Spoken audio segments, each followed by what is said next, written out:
Мен Сарыөзек гарнизоны 12740 әскери бөлімде мерзімді қызметін атқарып жүрмін. Мерзімді қызметімді атқарып жүргеніме 8 ай уақыт болды. 8 ай ішінде барлық жағынан жақсы көрініп, шыдамдылықты үйрендік, шымыр болуды үйрендік, және жауынгерлік даярлықта үйреніп меңгеріп жүрміз.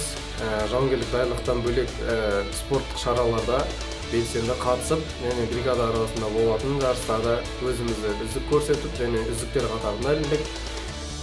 Және әскери өмірде спорттық шараға өте жақсы көңіл бөледі.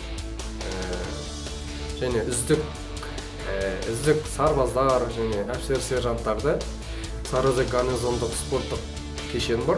Сол жерде дайындыққа жібереді.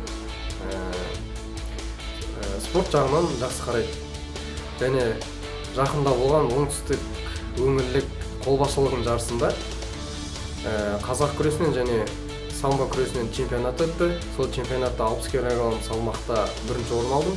3-ші мотоциклшілер ортасындағы қатардағы жауынгер Жамалбек пен қатардағы жауынгер Қуанышбек осы әскери бөлімге келген күннен бастап өздерінің әскери тәртібімен және басқа да шығармашылық жағынан үздікке танылған сарбаздар.